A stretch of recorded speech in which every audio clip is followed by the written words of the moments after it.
Like, so there's no more plates. When you put it on the napkin, do you want to fuck with it as well? You know, my bubble stuff. Right when I went live with it, the camera was Right. it just ain't focused. It was a minute ago, as soon as I went live, it was no blurry. And so you gotta stay still with it so I can check you out.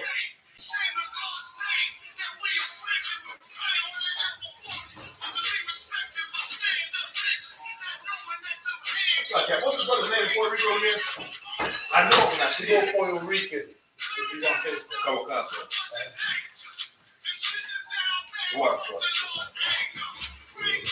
just want to make sure if he's not there today, I need to know. So I hope you will check him. Just check up on him. He's still young man. And he never misses a call with me though. Right. So I just want to make sure that on this side he's here today. That way, if I need a second, I'm not going to need a second, but I need to, the only reason why you because you're having to go again. The point is that I'm trying to give him the name, so I need to know who can be consistent. Right. Now I'll just make it harder. Right. You didn't get me, y'all have to go together. Christianity.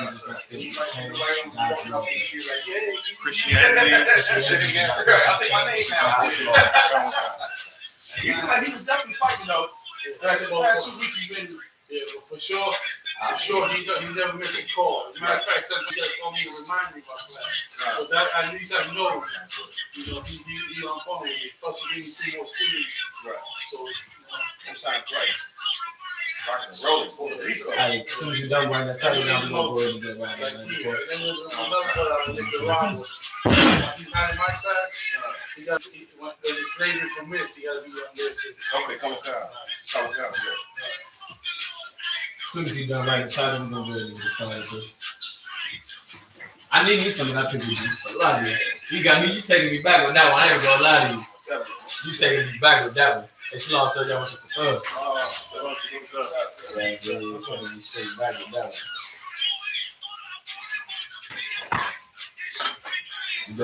Go. As soon as this song, what we got? 2 minutes. Scoop it like song. Go ahead. You might tell me that if you take, you know how you take shots when you have a chaser? Yep. It's safe to take with pickle juice. In the meantime, if y'all come on the live, like, share, subscribe, man. Pickle juice is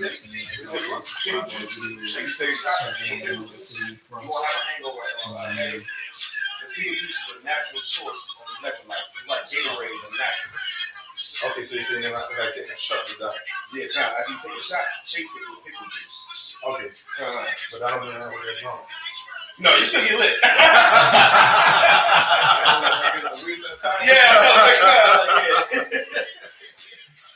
Crazy. About 2 more minutes, we're gonna get it right. Yeah, that pickle juice take it back to you. Real talk. What's my shit right there? We used to tell us drink Pedialyte and all that shit, and we used to work out real hard and stuff like that. I'm drinking that. I'm old school. Pickle juice. And it has not failed me yet. Take that man before he do academy. I hope y'all get hydrated for camp. You know how that works. Why you open your eyes like that? I'm telling you, because that's how your body works. You don't work up the energy and the food you put in the day or two before. Yeah. I'm on that sea moss. Oh. I've been having it for a minute.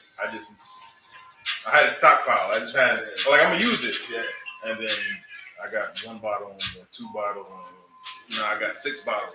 Damn, well, you got the pills. You ain't got the actual jump, like the raw material of it. No, I got the powder form. Okay. Oh, okay, you got the powder. That's what's up. I see you doing your thing. We're going to go ahead and get it going, of course. We can clap it up. If y'all don't mind, clap it up for me. Get a Hebrew hyped up. If y'all don't mind. Get a Hebrew hyped up. That's right, you understand? We're going to go and get a kick, though. We the Israelite School of Universal Practical Knowledge, man. Start out on West 125th Street out of Harlem, New York. Under command of YAHANNA. We're not affiliated with no Israelite group on the face of the planet Earth, no Christian organization. Right. You understand? It's something about being one West, and it's something very, very vital to understand the difference between being one West and being worldly. You understand? Tonight is the Wednesday night brotherhood class. I got Officer Big Stacks, Officer One Stack, Officer 1,000 Kazaka. I'm out in the building. Got Officer 50 Bakwash on the Shamar. You know what I'm saying? Holding it down, looking very warriors, man. You understand? Today is the Wednesday night law class. We're going to go into how Christianity, it does not force, you know what I'm saying, blacks and Hispanics to actually change. You understand? But that God's law does. Of course, Wednesday being the Wednesday night law class. Before we even get it kicked off, you understand, as you come onto the live, we want to make sure that you check in, put in what city you checking in from.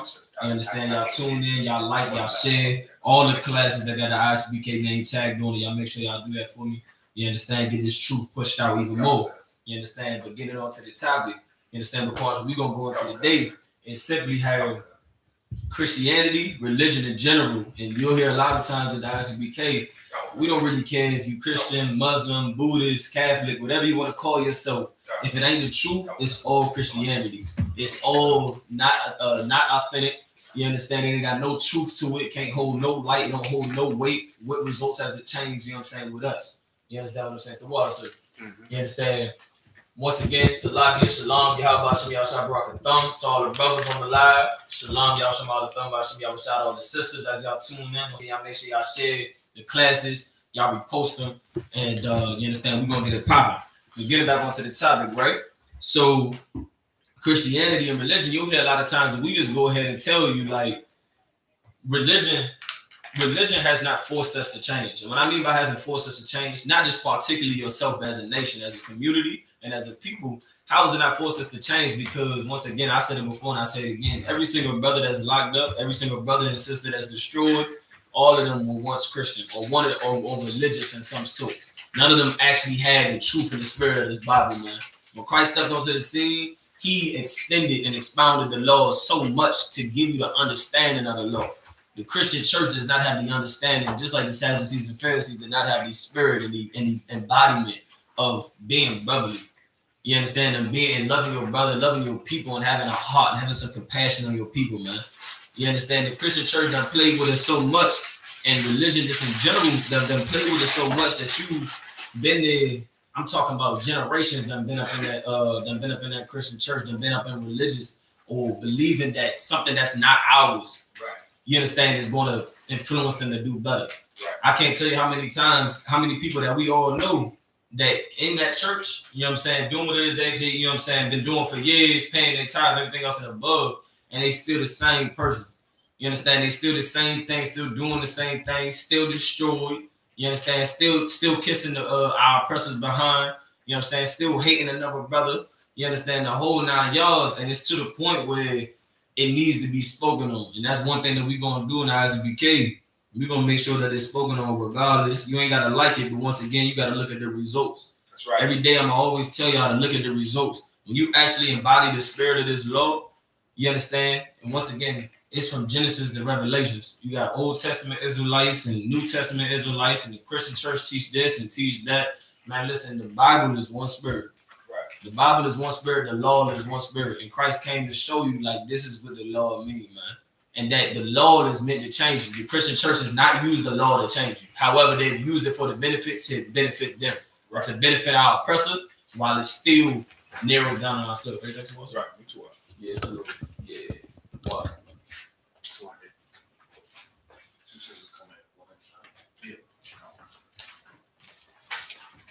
Yeah, you understand? To get on it, we're gonna pull a couple of scriptures, of course, to go and get it started. Of course, we'll wait till the sisters get situated and whatnot.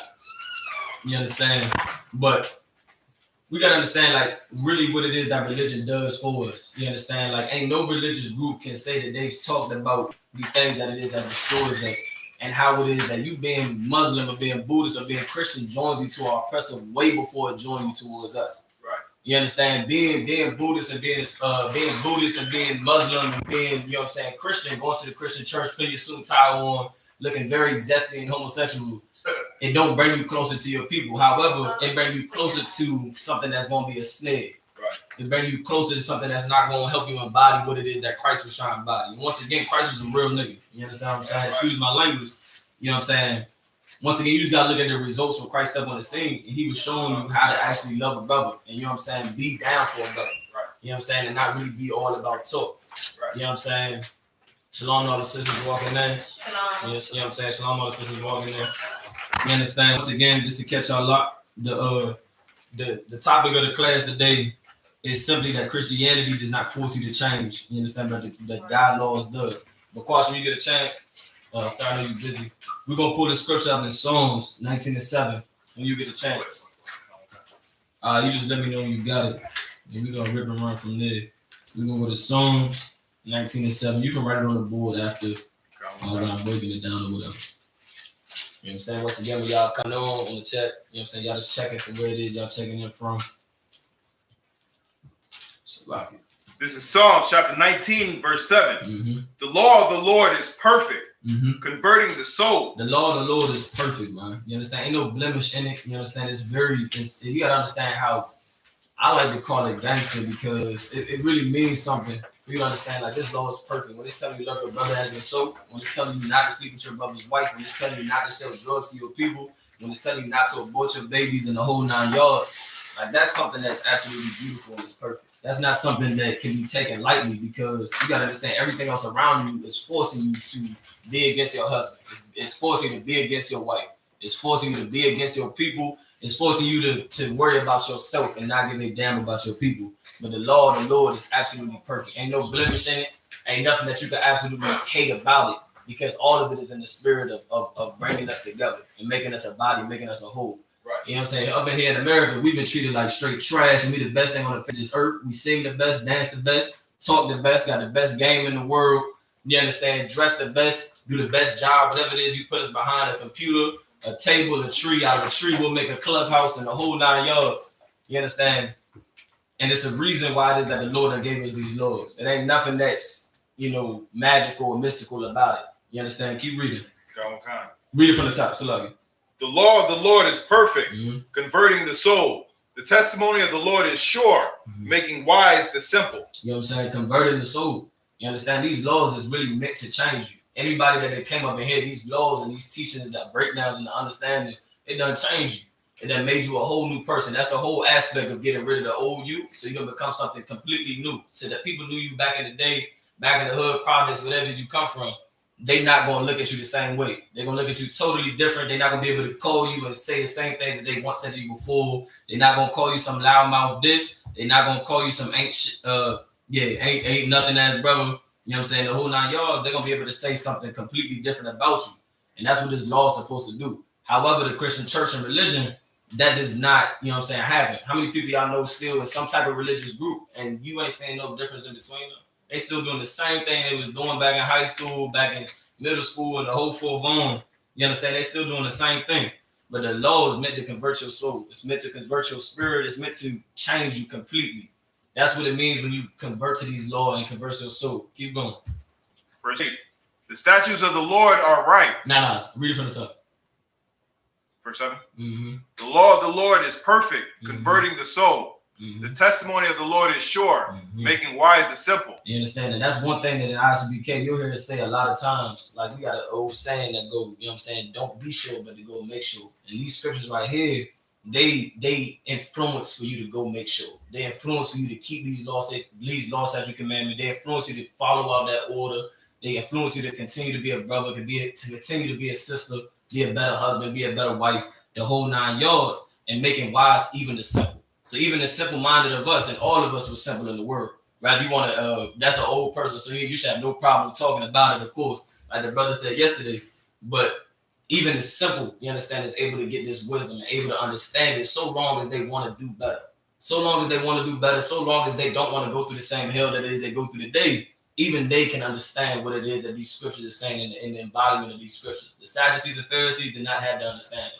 They had the law, but however, they didn't have the understanding of what it is this law was trying to say and how it is that was trying to bring the brotherhood together. That's why the law just wasn't enough. Just knowing that I ain't supposed to eat pork, that I ain't supposed to trim my to get a haircut or get a hairline. Excuse me, let me correct that. To get your hairline shaped up, get a fresh cut or whatever you want to call it.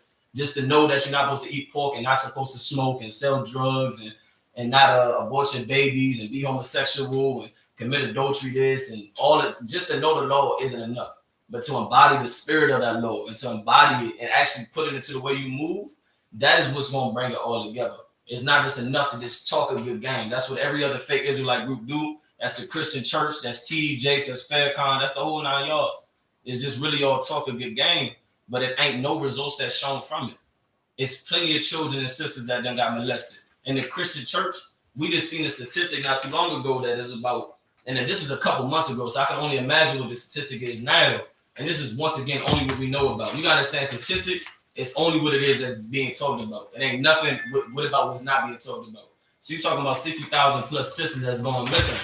Out of them 60,000, I can guarantee that all of them 60,000 was more than likely religious in some sort. All of them had trusted into that Christian church. All of them gave themselves fully to that Christian church. Every sister that was in the world that had a marriage fully gave their marriage to the Christian church. Every sister that had committed abortion fully gave their body and their spirit to that Christian church. And the results of what is shown is what it is they teach is not meant to change you. It's not meant to persuade you to want to be better. It's meant to, keep you at the same mindset that it is that you are. To keep you simple, keep you not understanding, just to make you feel good. You know what I'm saying? You go up in there, I don't know what it is, you go up in that Christian church, it's such a demon when you walk through the door and they hand you that pamphlet with the white gloves on. It's some type of demon that's running through their mind. It's something about the sweat when the pastor do this and the choir get up and get to singing. It's some demon that really attaches that a song is going to change what's going on with us. You know what I'm saying? A song is going to get you to feel like you're completely different. And a song ain't never worked. When police officers used to pull us over and have us sing a song, when you drove off, you was still a nigga. You was still an Hispanic. When you drove off, you was still about to go sing your tail off and dance your tail off for your oppressor, you know what I'm saying, just so you can make it by and bring back some little butts back to your crib. But you was still the same thing. Singing a song ain't gonna get the oppression off of you. Singing a song ain't gonna make you want to change. Singing that song and the song that we've been singing in this land for so long ain't gonna get you to change. And coming into the truth is literally about you changing and getting other brothers and sisters to change. Like, that's literally what it's all about. If you're not in the business of wanting to get your people to change, you wasting your time. Your seat can be filled by somebody who actually gives a damn about wanting to change us. You understand what I'm saying? When you get that together, we'll get back to the scripture. That we at Psalms 19:7. When you get a chance. Psalms what? We at Psalms 19:7. Psalms 19:7. But Quash, give me a little bit more on there. Just a little bit. I know I don't talk too loud. What? You understand? But like I said, like the scriptures is saying, you know what I'm saying? These laws is perfect, man. When you come into the truth, you honestly understand what it means to not do certain things. And it's really only directed at blacks and Hispanics. Because we the ones that suffer at the hand of going against this law so many times, man. We ended up trimming our completely ways. Matter of fact, we dropped that. Give me Jeremiah 2:33.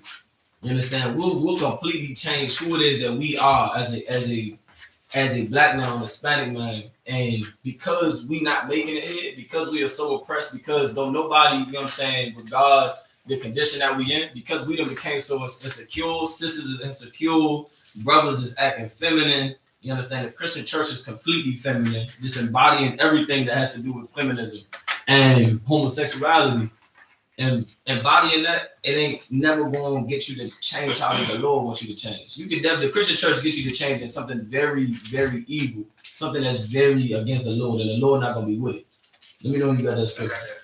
Do you think? Jeremiah chapter 2, verse 33. Mm-hmm. Why trimmest thou way to seek love? The scriptures say, why trimmest thou way to seek love? Why is it that we continuously, whatever the trend is, black people is the first people that's on it. Whatever the trend is, we the first people that's on it because we continuously looking to change something about us just to get accepted. And I don't think we really see that.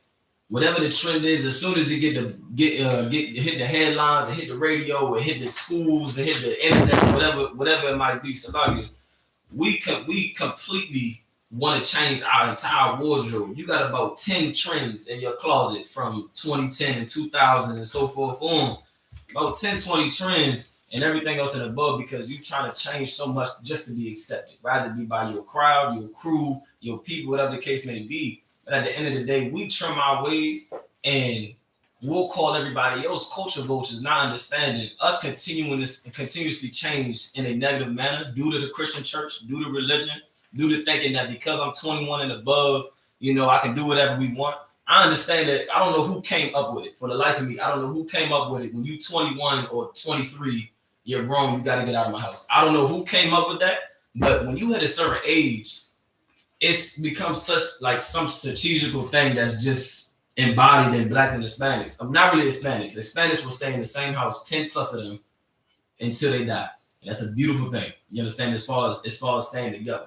But Black people, I don't know what it is that when you hit a certain age, it's like you ain't nothing wrong with you getting out and doing your thing. But in the sense of 21, if you're not in college, if you don't got a job, or you're not in the military, you gotta go. I don't know where that came from. And if you continue to stay there, it'll be the worst hellhole that you've ever done with, because whatever it is, when we first have our child, it's like the best thing in the world. You looking at this baby, it's the best thing in the world.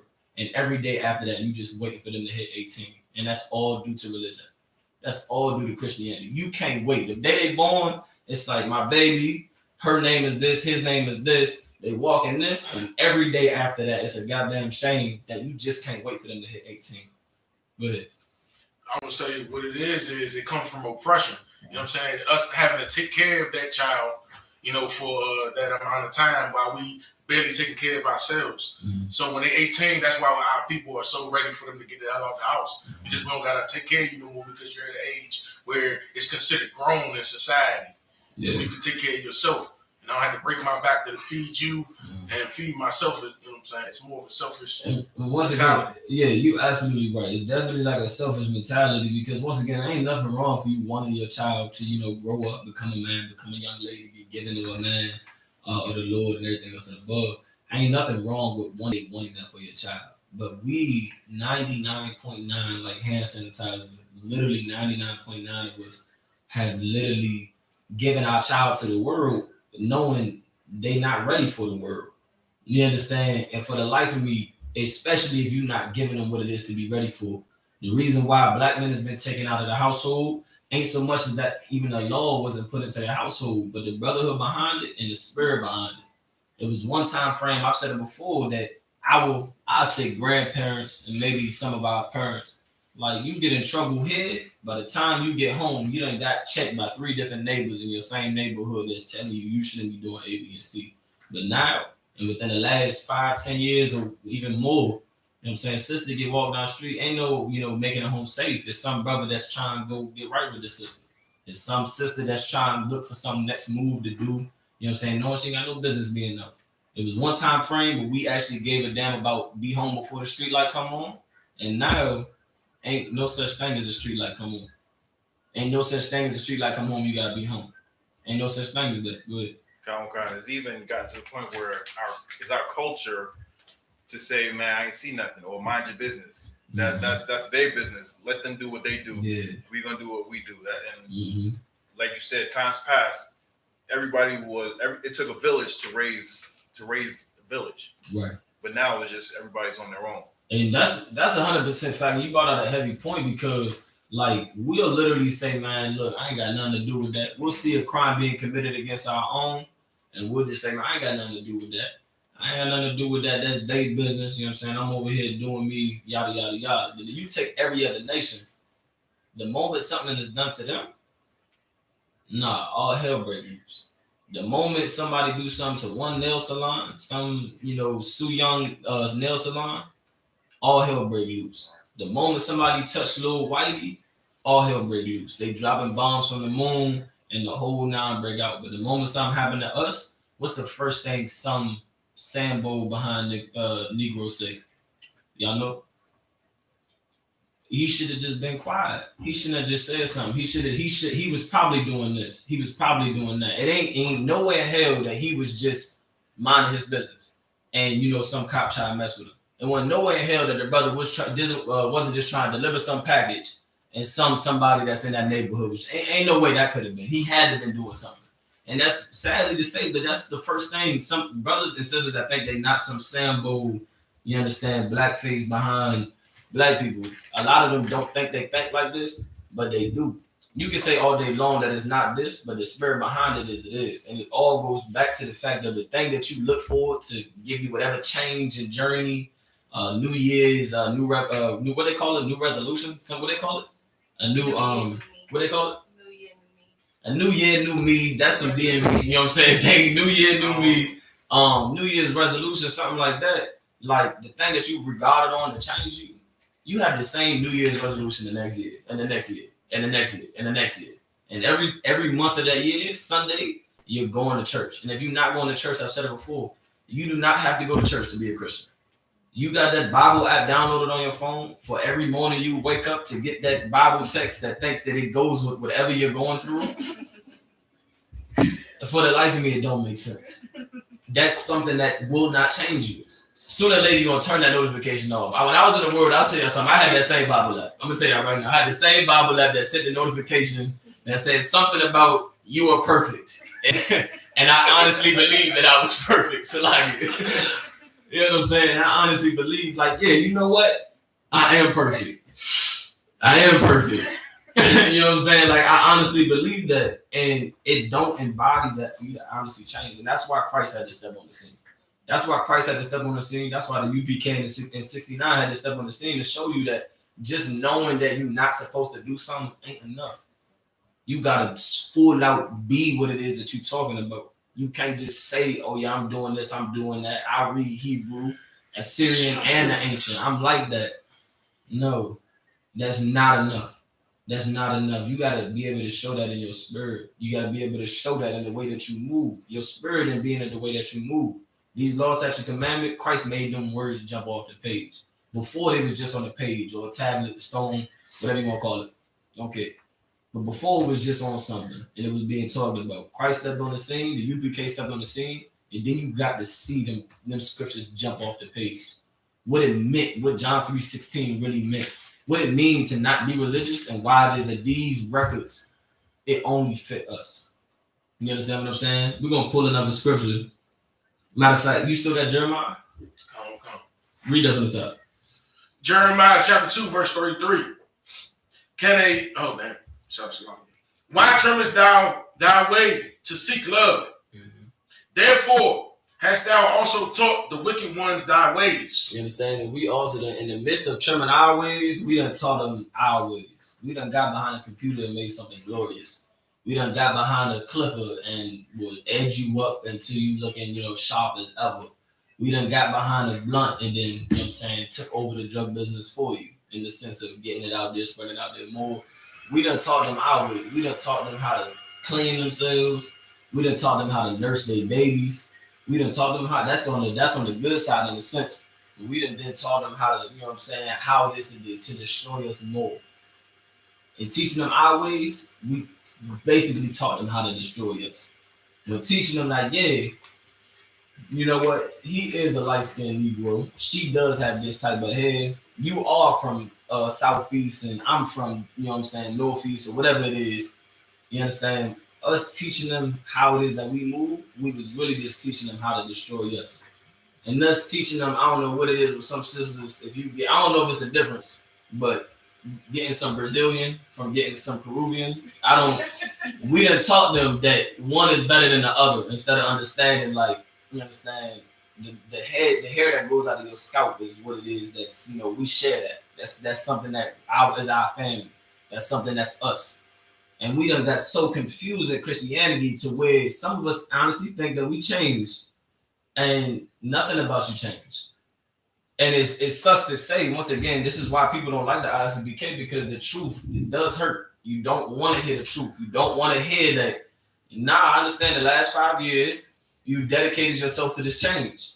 You have not changed. When I'm talking to you, you're not changing. When you go to anybody, any Christian church, they'll commend you. They'll tap you on the back. They'll make sure you stay in close contact with them. Just like we say, stay in close contact with camp leader, your Christian pastor will tell you to stay in close contact with them. And then, they'll make sure to see what it is change that you really made. And at the end of the day, ain't no change that was made. We done taught them how it is that we move. We done taught them how to sin better.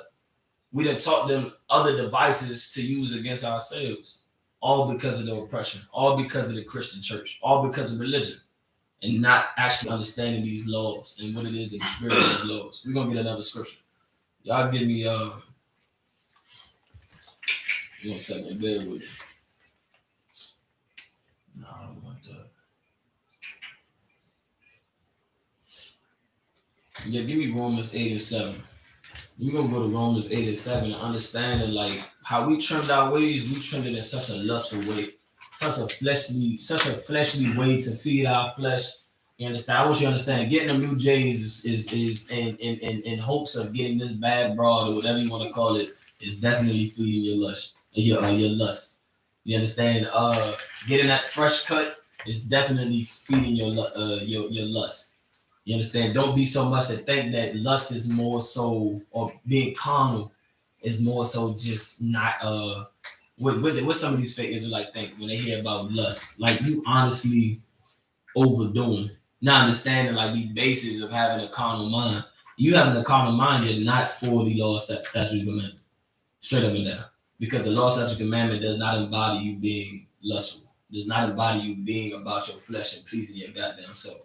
And it's something that, you know, many of us have had to face and deal with as a whole. You understand what I'm saying? Y'all let me know when y'all got that scripture. Who got it? Go ahead, Romans chapter 8, verse 7. Mm-hmm. Because the carnal mind is enmity against God. Y'all know what enmity means? Anybody? If y'all don't, of course, what do? It's a very custom to look up the word if you do not know what it means immediately. You know what I'm saying? Rather the teacher asks for it or not. But it means adverse. Say again? Adverse. Adverse. That's definitely on point with it. You know what I'm saying? But the carnal mind, you know what I'm saying, being an enemy of God, to pity on the spirit of this God, like you an enemy of the Lord. You got a carnal mind, you made yourself an enemy of the Lord because your carnal mind is going to attack brothers and sisters that is trying to not have a carnal mind. It's going to attack them because not having a carnal mind and you trying to learn these laws, statutes, and commandments, you can't get past the basis if you still thinking about yourself. You can't get past the basis if you still thinking that my flesh matters most. And of course, you gotta get yourself right before you can help and assist. You know what I'm saying, towards the cause of what the UPK been pushing. But the purpose of not having a carnal mind is so you will be able to honestly bring them in and not bring something in that's disastrous or that's going to be a waste of time. Go ahead. I was gonna say is another word, strife. Strife. That goes underneath. I wouldn't say another word, but it goes definitely underneath having a carnal mind. That strife, that fight, you understand? Them going against your brothers, y'all just clinching against each other. Clashing against each other. It goes in the same spirit of it. Go ahead. Come on. I have the Merriam-Webster dictionary definition. Yeah. It's positive, active, and typically mutual hatred or ill will. So in other words, if you got a carnal mind, read it one more time. Read it one more time.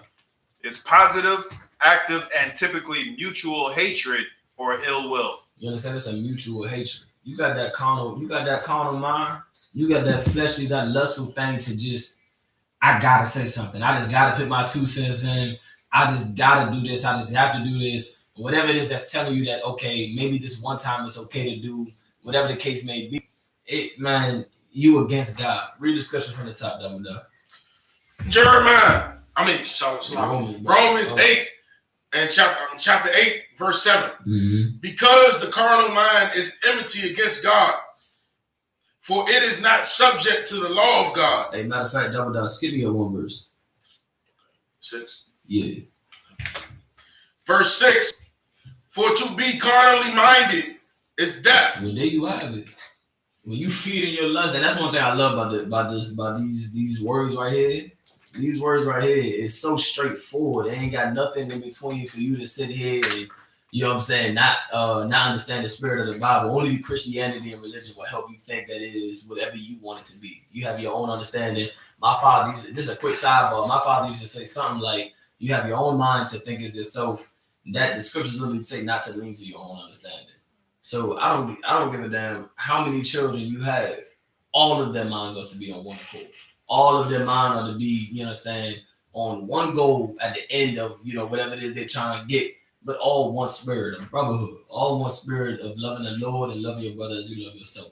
Like embodying them two things, you embody the entire law.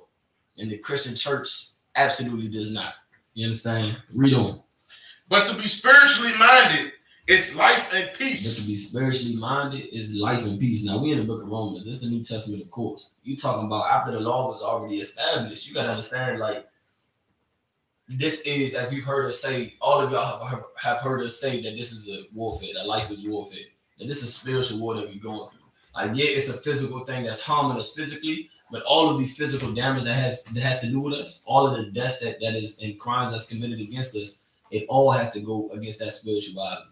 Every single brother that done lost their life, majority of them have either said, forget religion, I'm just going to do what it is I got to do, or they said, I'm Christian. And majority of them failed and they lost their life to it. You understand? And Lord allowed they rise again.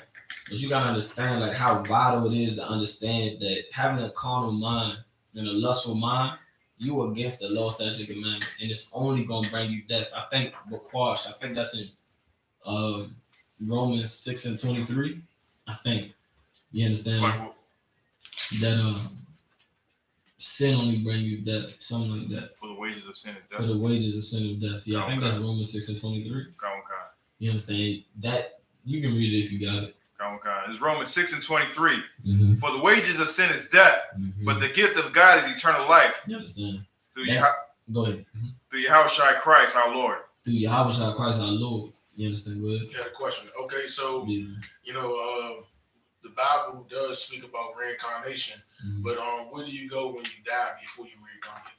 Where you go before you die when you are reincarnated? No, I said where do you go after you die before you're reincarnated?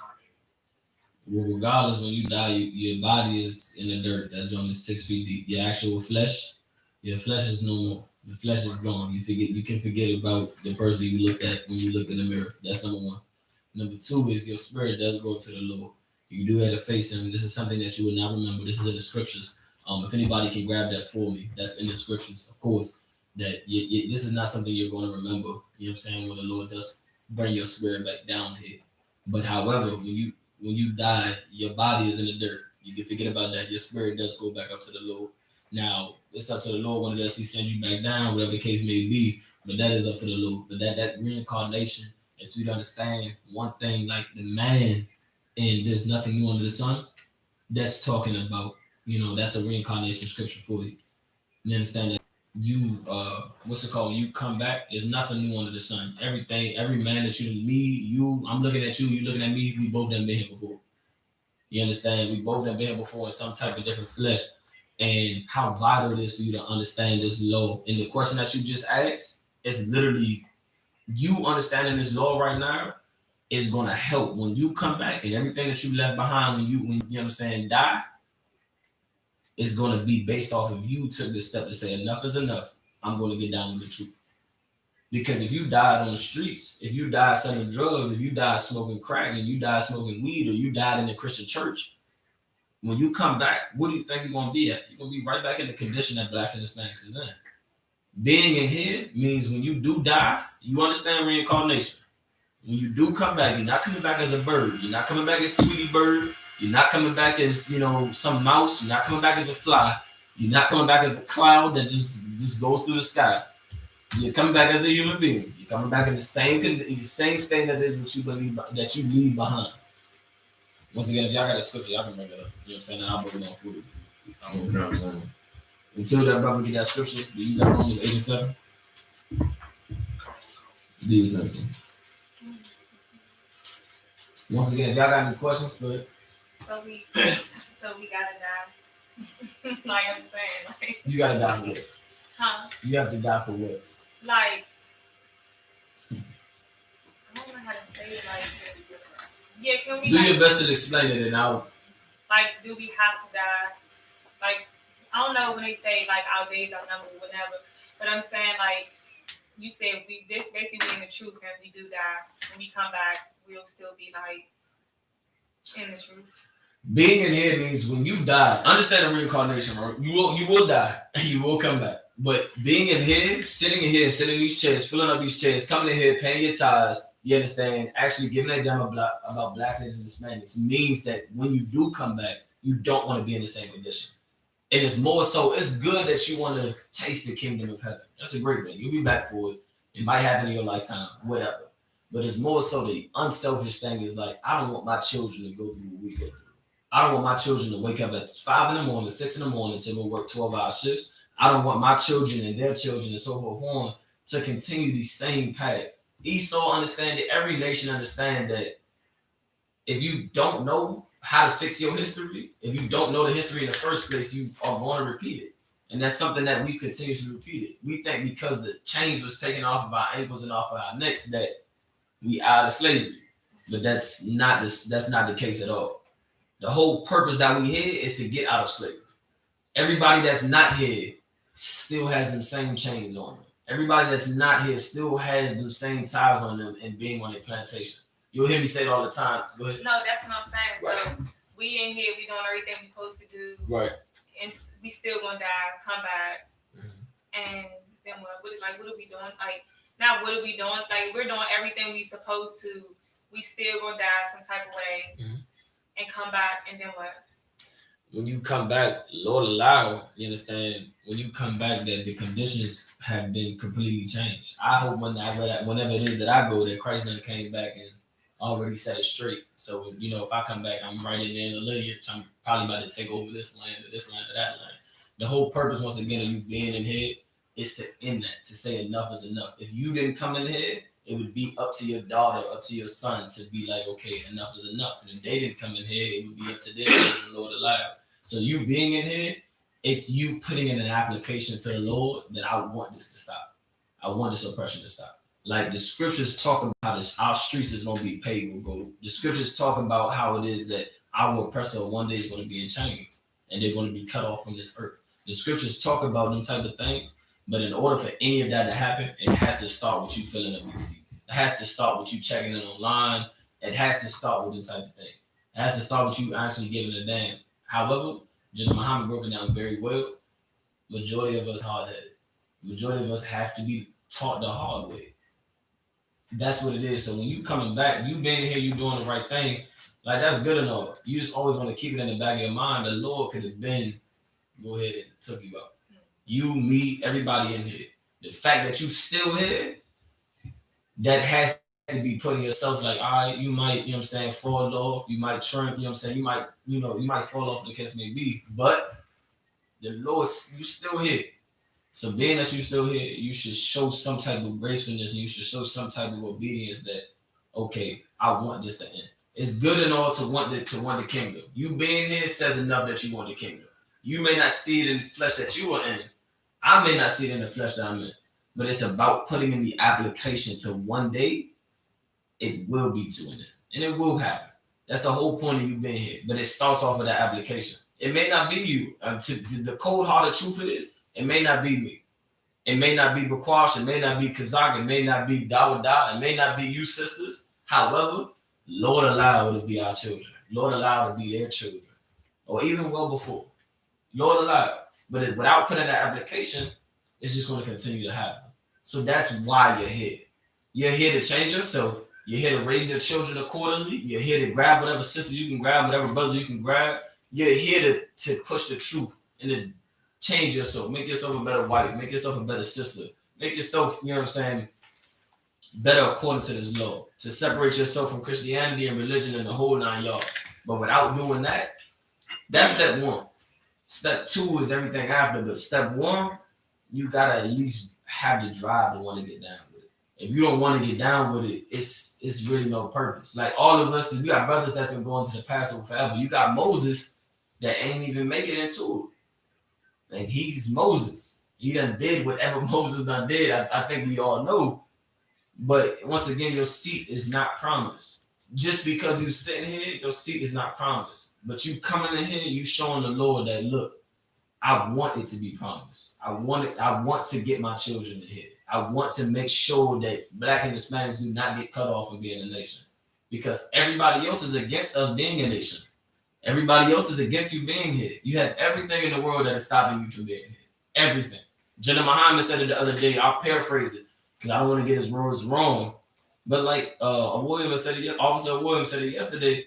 Like I think you brought it up. about Muhammad saying that, you know, every day your wife is against you or something like that. We talked about it yesterday. You know what I'm talking about? Every day you have something, and typical in the spirit, every day you have something that's pushing you to hate your man, or pushing you to hate your woman, or pushing you to hate the truth in the whole aspect. Every single day you have something that's pushing you to hate seeing words in red, to hate seeing Yahawashi, you know, stand up for blacks, niggas, and Hispanics every day. Rather be a slavery, sometimes it can be your children, sometimes it can be your man, sometimes it can be your woman. You dealing with all types of demons that's pushing you to say, man, forget this truth. My last thing, No, do your thing. I really don't know, so I'm really trying to understand. That's why I don't know if my questions kind of sounded crazy, but okay. So when the Most High came back the first time, it was a couple. What do you mean by the Most High? When he came and flooded the world and took like some people with him, like a small number of people. So what I'm saying is, do we have to die? Like, do everybody have to die? And like, he can't just come and it's like gonna be some people still alive. That's what I'm trying to understand. No, absolutely. It is. It's definitely your goal. Your goal in the spirit. Like, all right, I don't mean to drift off too much, but just walk with me for a second. You have fake Israelites that ask about what shape is the earth, where that has nothing to do with what we're going through as a people. So when I say your goal should be about the condition of blacks, niggas, and Hispanics, but yes, to get onto them chariots, the scriptures does speak of, once again, if y'all brothers can grab the scripture, more than likely I'll break it down. But your goal should be to make it on them chariots. Lord allow you will make it on them chariots. And yeah, so you will be, some of us will be saved. Some of us will be saved. A large number of us will be, you know, killed right there, holding whitey hand and everything else in above. But the scriptures say, da ba da. Salaki, sir. If you could grab me the scripture that says, come to me. The scripture that's talking about the Christ coming back and the fire already be kindled. Like, the brother gonna grab the scripture, but Christ, when he come back, he want to see that fire is already kindled. When we get the scripture, we'll break it down to what we mean by when Christ come back. He want to see that sisters like yourself are already done completely got on with more. They're not the same sister they was back in, you know, this part of DC and on this year. When Christ come back, he want to see exactly I.S.U.P.K on every corner across this earth. When Christ come back, he want to see that fire is kindled. So when you coming back, you understand, he about to grab the scripture right now. When he come back, it's going to give him a reason that you can live. So no, not all of us will die. But I'm going to tell you what, if it wasn't for the Lord building up this house in 1969 and so forth on, yeah, we would all die. Yeah, in a sense, we would all die. But following the scriptures, it's a reason why the Lord put his name on this school. It's one thing that we've always strived off in this brotherhood. You up in here, you putting in a true application to wanting to be saved and wanting to be on them chariots. And it's gonna be a glorious day in the spirit, but it's going to be something that you will not want to see. But however, being on them chariots is saying I did it. It's not so much of I told you so, because it's going to be a lot of I told you so. But however, it's more so like I did it. And it's more so that you didn't do it just for you, but you did it for your children. How many times you hear a child say, they say to their parent, and they got so frustrated, and they say, I didn't ask to be in this world, I was just brought into this world. Like, give them a reason to say, like, though they didn't ask to be in this world and grow up in this society, that they grew up around brotherhood, that they grew up around this. Like, you understand that baby and a child, their mind is literally a sponge. They only observe and absorb everything that's around them. So the moment they see brothers and sisters, the moment they see the brotherhood, the moment they see the UPK and they're growing up in it, and they won't veer from it because this is all that they know. But, I got to check the scripture. What scripture you got? 12:49. That was the Christ coming back and the fire being kindled. Go. Okay, the brother about to read the scripture. Go ahead. Read it out loud. Go ahead. Luke chapter 12, verse 49. I am come to send fire on the earth, and what will I, if it be already kindled? Stop right there. Do you know what that's saying? Any sisters know what that's saying? Any brothers want to try to break it down, give it a shot? Read it one more time for everybody. Luke 12, verse 49. I am come to send fire on the earth, and what will I? Stop right there. When he said, "I'm come to send fire on the earth," who was speaking there? You said Yahweh. Is that how Yahweh that's speaking? You understand? The scripture is what? Luke what? 12 and 49. 12 and 49. We are Luke 12:49. Read it one more time. Take your time. I am come to send fire on the earth, and what will I, if it be already kindled? So, somebody try to break that down for me. if it's already found on the earth or something like that. Right?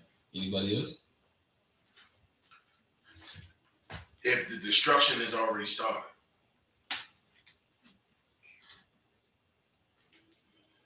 In a sense. Good. It's like to piggyback off of what Dawood is saying, the destruction is talking about the destruction of America, how we're pulling down the strongholds of not celebrating Christmas, teaching our brothers and sisters who he is and who we are, how we're supposed to stick to our customs and stick to our own people, Right. and not give to the world. Okay. Both of your answers are correct. Both of your answers are correct. All of your answers are correct. It's just when Christ come back to answer your question head on, like you being here, you doing the right thing, you putting forth the effort, you know what I'm saying, to grab the Lord's attention. You don't want to ever tell yourself that I have a personal relationship with God. You don't want to ever tell yourself that God knows my heart. You don't ever want to tell yourself them type of things because you have to prove your heart to the Lord. And your heart is, your mind, what it is that you do. You know what I'm saying? Your heart don't determine you to do anything. It just beats and blood and all that above. Your mind is what determines you to do anything, to say anything else, and everything else above. What the scripture just said about what if Christ come back and he see that fire is already kindled. Christ coming to bring fire, but he's bringing literal fire, destruction. He's coming with a rack of body bags, a whole rack of them. But what if he come here and the setup is already there? Half the blueprint already knocked out. You being here at the beginning of your question has everything to do with the fire already being kindled. You being here as a sister, you understand, the sisters coming in here, bringing the cake, bringing the cookies, you understand, bringing the water and the drinks and the food, coming in outside the service, the whole 9 yards. That has everything to do with sisters kindling that fire. That's everything to do with you backing up your man. You being a pillar of rest for your man. You being not being a headache for him. That's the pillar. That's the fire that the Lord wants to see from the sisters, right? And as well from the brothers. Give me 1 second. As well from the brothers as well to see the fire kindled is how every weekend we go out there and we teach. And we teach out to the highways and the byways. And we prophesy to the wind. And whoever got an ear will pick it up. Ain't nobody got to pick it up. But that's the whole purpose of you coming in here and doing right. You understand? And living by a righteous manner. That's the whole point of that. What comes with it, comes with it. Some of us will be fortunate enough to not lose your children. Some of us will be fortunate enough to bring our children with us. But if you want to put in an application for that to happen, you're gonna have to, put forth that effort. If you just like when you apply for a job, some jobs ask you, do you have children? Are you in school? The whole 9 yards. Same thing with this application. You're gonna have to say, yeah, I have children, and because I have children, I'm willing to do A, B, C, and D. I'm trying to put forth this effort to make sure that they can be in here too. You understand? You got another question? No, I'm just speaking on because when I grew up in the church, they was like, when you die, you're gonna live about your children will be in. You know what I'm saying? Mm-hmm. But in a sense, that's not true. So, like, my son will be my son if he's fortunate enough to come and stuff. He would still be like, it would be him. Yeah. Once again, understand that it's all up to the Lord. However, if you want to put in that not I want to say just application, but you want to put in that word for them to get in there, it does start off with you. If it keeps going down with just nobody's going to pick up the truth, I'm just hearing it, I'm just seeing it. Like, you don't understand how vital it is to actually sit in these seats. It's very important to sit in these seats and to have everybody understand what it means to be in these seats. Because you gotta understand, there's billions and trillions of us. It's only, 3 of y'all in here, sisters wise. It's only 3 of y'all in here.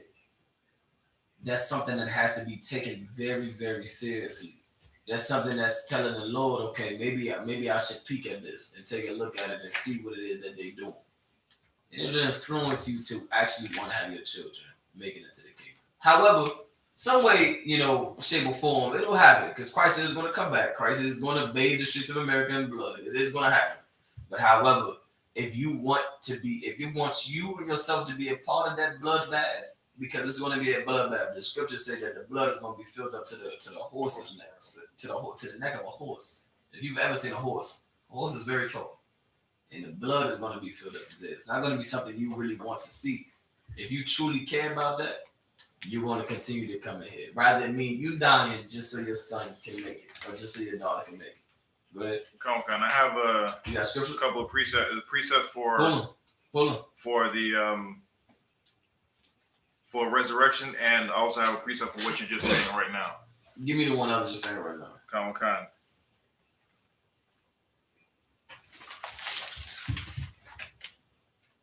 Call it out loud when you get it. Is Matthew chapter 24 and 13. Mm-hmm. But he that shall endure until the end, the same shall be saved. Mm-hmm. Yeah, that's once again goes back to the point that I gave before. These scriptures are so straightforward. It's how could you not like them? It's straight blunt. It ain't beating around the bush. Read it one more time. Come on. Matthew 24 and 13. But he that shall endure until the end, the same shall be saved. You gotta understand that you in here because you enduring. You in here because you don't want your children to go through the same thing that you're going through. You in here because you simply want a actual change, which goes back to the topic of today. The Christian church does not want you to change. They have not been enduring. They stopped enduring a long time ago. The moment General Muhammad gave down the breakdown before on how it is that we used to be wolves, lions, and then it took a certain amount of breeding and a certain amount of time. And over time, we didn't turn the little pups that it became so docile to the majority of the leaders. All of the leaders, damn dead, have become so docile to they're not a dog no more. They're not a wolf no more. They have no bark in them no more. They have no growl in them no more. You understand what I'm saying? So you take it all the way back to them. They have stopped enduring a long time ago. A really, really long time ago. However, Commander YAHANNA, he endured sleeping on the floors of the school. So you talking about, you understand, we doing the right thing and everything that's above. Like, yeah, that's the right spirit to have. Absolutely. That's absolutely the right spirit to have. Commander YAHANNA, he endured on them floors. Well, he could have went and bought He could have went and bought a Mercedes, a Benz, the Bentley, the whole 9 yards. But he endured just for the fact of you to sit in the very seats that you're sitting in today. Imagine if Commander YAHANNA never sat and Commander YAHANNA never slept on the floors. None of these pictures would have been here. You would have never found out what the hell it means to cover your head. You would have never found out what it means to put fringes on your pants and to talk with some masculinity. You would have never found out how to be like Christ, ever. So you really got to understand what it means to embody this and why it is that religion is not on that same path. Because religion has never had us embody them type of things. Everybody that's religious, literally, it's not nothing that's anybody can say against it. Everybody that's religious in some way, shape, or form, it is not biblically how they're supposed to be. Especially if you are pertaining to Israelites, of course, blacks and Hispanics, of course. You understand? You got more in the scripture? I got other. You got more on that scripture? Or A no? lot. You can keep reading. I got more scriptures. Come on. This is Ecclesiastes chapter 12, verse 7. Mm-hmm. Then shall the dust return to the earth as it was, and the spirit shall return unto God who gave it. This was your question and a little bit of your question. Read it one more time. Come on. Then shall the dust return to the earth as it was, and the spirit shall return unto God who gave it. You understand? This is telling you that your flesh, when you die, will return to the earth, and your spirit will return to God, who the one who gave that flesh, that spirit in the first place. Now, however, when it returns to God, this is another key factor that the Christian church has you praying for. The Christian church has you praying to die instead of wanting to live. Religious has you can't wait to die. How do you know that they can't wait for you to die? This is how you know. When you go to the Christian church and they tell you, what's that saying that they say? When somebody dies, they say they moved on to a better place. You looking forward to that better place. Not understanding that you being alive is going to bring forward that better place. Right. So your entire life, you've been thinking that when you die, that better place is going to come. Your entire life, you've been told that when somebody dies, they're with the Father now. They're in a better place. They're living their heaven. How many times it is that you just thought about heaven and what it would be? You're going to have a bunch of Coronas, you're going to have a bunch of mimosas and all that above, you know, whatever it might be. And it is far-fetched from what it is. It's honestly going to be. But the Christian church has led you to believe that when that person dies, that, you know, they are in a better place now. Not understanding that that person is going to come back in the same condition that you are in, that the other brother is in, the brother's in the alley choking off of, you know, air, trying to reach his next breath. You understand? The sister that's right there on the abortion table, ready to abort that baby, you going right back to that same thing. But yet you telling everybody else that they in a better place. You're not. Go ahead. I remember just exactly what you were saying when I was a kid, and the church would explain to me what heaven was, and they would say when you get to heaven, all you're going to be doing is like worshiping how the way they worship God. Who is they? Like how the way, you know, you sing praises and talking blah blah, you know, baby talk, and you're just going to do that all day, all the time. And I was thinking, man, that's boring. I don't want to do that. That's not heaven. That's not fun. But that's not heaven. Listen, for how many years that we've been destroyed, heaven for us is simply like, not only is it ruling, but stage one and level one is just not seeing, you know, the drugs anymore, not seeing the abortion anymore, not seeing black people. Like, for the life of me, like, it makes me say so much like, yeah, that's not the truth. They don't have the truth, and this is what religion does. But a part of me is also like, damn. Like, y'all seen the sister that was twerking in front of the cops and whatnot, butt naked and whatnot.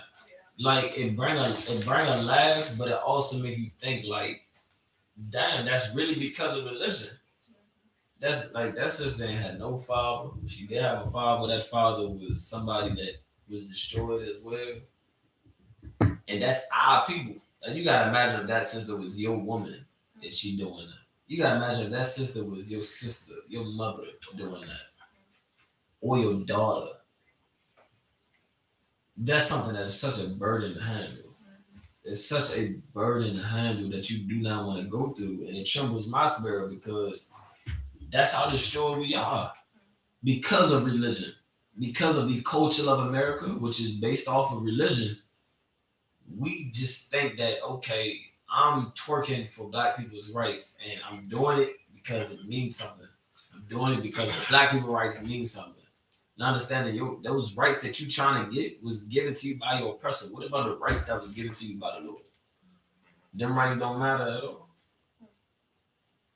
What you got? I had a question. It's kind of not. I mean, it's kind of not. It's not really according to what we was already just talking to. Whatever It's his young brother that I was talking to last night. That said he want to come to class or whatever, but he was asking me questions and stuff. He was like, he asked me, what did he ask me? Oh, he asked me about the devil. You know what I'm saying? As far as Lucifer being cast down or whatever, and asked me why was he cast down to become Satan. Mm-hmm. Is that your question? Y'all put me the scripture for me that already. I'll read that. It's about 2 scriptures that I'm looking for, sir. I think you know exactly what I'm talking about. The morning star, how Lucifer is falling. Or that great morning star is falling, something like that. That's one of them that I need. 14 as well. And you gotta understand what it means. Let me get this straight for everybody that's in this room. Go ahead, sis. You got a question? Oh yeah, absolutely. Yeah, how do you do? one thing that brother has to understand, when you break it down to him, you want to help him understand. Like, just be straightforward in the sense to help him understand.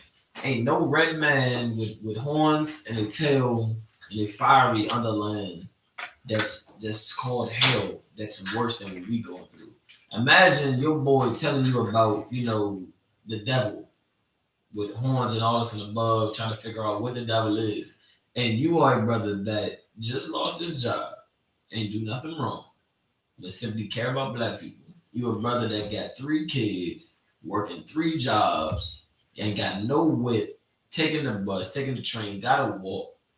You understand the whole 9 yards, out in the sun, everything else and above, and you can't even sleep with both your eyes closed. You gotta sleep with one eye open because you don't know who trying to kick in your door. You don't know who trying to slug you.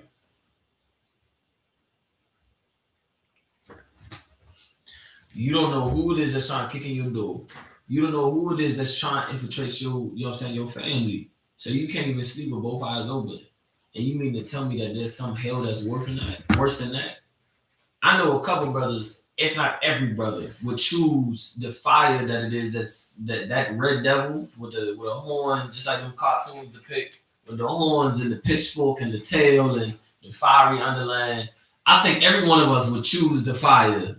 We done all burnt our hands on some type of lighter and a blunt in the past. I'm sure of it. We done all burnt our fingers on some type of lighter in the past. I'm sure all of us would choose that fiery underworld than to choose what it is that we're going through in America. I'm very sure. I don't have to ask each and every one of you particularly. I'm very sure that all of us would choose that type of lifestyle and what's it called? That type of lifestyle. I'm sure all of us would choose it. Whoever got that scripture, we can break it down. Come. It's Isaiah 14:12 through 17. Yeah, I did best break it down. Go ahead. Come. Mm-hmm. Isaiah 14:12. How art thou fallen from heaven, O Lucifer, son of the morning? How art thou cut down to the ground, which didst weaken the nations? Mm-hmm. Verse 13. Hold on. Come. Read it one more time. Come. So read it slow for the brother. How art thou fallen from heaven, O Lucifer, son of the morning? How art thou cut down to the ground, which didst weaken the nations? Mm-hmm. Now, who do you think this is talking about? You said this was a buddy of yours or something? It's a young man. Actually, he's the nephew of one of my buddies. Okay. Whatever. And I was just over there. Mm-hmm. He was just asking you about what the devil was. No, he was asking me. He was saying that Lucifer was once an angel. Oh, so he's okay. He was cast down. He was asking me why was he cast down. Mm-hmm. When it says that, what it mean by cast down, it don't mean that somebody fell 20,000 feet. How long is the sky from the plane? Something like that. It don't mean that somebody fell from 20. Let's just say 50,000 feet. It don't mean that somebody literally fell 50,000 feet down to the ground and clashed and everything else happened. What it mean by fall down? If you in the school and I say that brother that would die, he fell. What that mean? It don't mean you honestly tripped over a pebble. What that mean? Meaning I came short. Elaborate. Or like pretty much I was gonna say fell off, but I mean. Okay, yeah, that's definitely the way to put it. I can understand that. I'm sure everybody online can understand that. I mean, you fell off. That mean you failed off whatever passage you was on. Our Lucifers are cast down. Now, what we talking about here, we talking about our person in general, but just the history of it, embodying the history of it, how it is that they fallen. That morning star, how it is that they fallen. Read it from the top one more time, question. Come. How art thou fallen from heaven, O Lucifer? What's the heaven?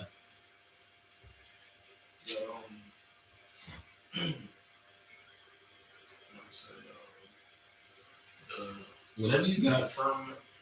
Say that one more time. Firmament. A kingdom or a government or something that's above you, right? One more time. How art thou fallen from heaven, O Lucifer, son of the morning? Mm-hmm. How art thou cut down to the ground, which didst weaken the nations? Mm-hmm. Who is it that weakens every nation? This is going to help you understand Lucifer. This is going to help you understand Satan. It's going to help you understand the whole spirit of it all. A lot of Christianity would teach you there was some war between angels and gods, and days against God and everything. Understand this. Do you know any? I ain't gonna compare the Lord to that. The Lord control everything. Ain't nobody that don't work for him in some manner or form. Rather it be for negativity and to bring out his power, or rather it be for positivity and to bring out his power. However, the Lord is the author of the whole entire 9 yards. You got something, sir? If I may, if you go to verse 16, it will let you know. Yep. Mm-hmm. It's not referring to some angel that was cast out of heaven. Yep. Mm-hmm. We're gonna get to it, but that was 14, right? That was 12, sir. It was 12. Keep going. We're gonna get down to 16. Go on for that, sir. Okay. We're gonna get down to 16. Verse 13. For thou hast said in thine heart, I will ascend into heaven. Mm-hmm. I will exalt my throne above the stars of God. Mm-hmm. I will sit. Pause right there. Come on. If I may, double down. Who was considered God on earth? White man. Esau. What is the title of that? What do they call him? Start with a P. Privilege. Nah. You on it. You definitely on it, but they call him the Pope. Isn't the Pope considered like God on earth and the messenger of God and the prophet of all and everything else in the world? They call him the Pope. The white man and our oppressor literally exalts himself to be higher than the stars, to be higher than the heavens, to be higher than everything. Right? That is our oppressor. Once we get on this verse 16, you understand that it's not talking about, what it is that brother was talking about. Go ahead. Come. I will exalt my throne above the stars of God. I will also sit upon the mount of the congregation and the sides of the north. Drop me down to verse 16. Come. Verse 16. They that see thee shall narrowly look upon thee and consider thee, saying, is this the man that made the earth to tremble, that did shake kingdoms? Read that one more time. Come. And I want you to point out the sore thumb that sticks out in that whole entire verse. Go ahead. Come. Verse 16. They that to show you that this is not an angel. Go ahead. They that see thee shall narrowly look upon thee and consider thee, saying, is this the man that made the man? The what? The man. What? The man that made the earth to tremble? What was it? The man. The man. Is this the man that trembled the earth, that made these kingdoms to tremble? Is this the man really that, that caused all this corruption? Is this the man that caused all of this chaos? Now, anybody, like y'all sitting in here, y'all blacks and Hispanics and Native American Indians that sitting in here, but I think any nation would say who it is that trembles this entire earth. Everybody. Whether you black, Chinese, Hispanic, African, whatever it is, no matter how much you stick up for your people and Wakanda that and Wakanda this and all that and above, it is one man that has trembled this earth, and not because of their strength, not even because of how good they are as a hunter, because we hear hunter and we think muscles, we think skill, strategy. They will be a white man in a suit that will learn how to destroy your entire neighborhood. That you was reading, right? Okay. That is what what's the end of that verse say? Calls that did shake the kingdoms. That did shake the kingdoms. That did shake this all the lands that have some type of rulership, they nations or whatever. Is this the man that really in the spirit of this is saying, who's speaking here, Bakwash? Isaiah. Okay. All right. So in the spirit, right? This is telling you, when they say, is this the man that it is that's causing all this? Like, imagine like your son come to you and say, this is the person that's bullying your son. Your son is some brother that then grew up, could grew up. And this son is as big as, whatever. Don't look like he should ever get bullied. And he's getting bullied by Dewey Carnal. What's his name? Give me some oppressor's name. Anybody? I know that's your favorite part of the class. Give me some oppressor's name. That Harold. Connor. Harold. Connor. The water. Connor. And getting bullied by Connor. And then you find out, you say, well, take me to this bully. Take me to this person that's been causing all of this corruption and that then shake, you out of everybody. And then you go up to Connor, and Connor is just that Squirt. a squirt. You funny, bro.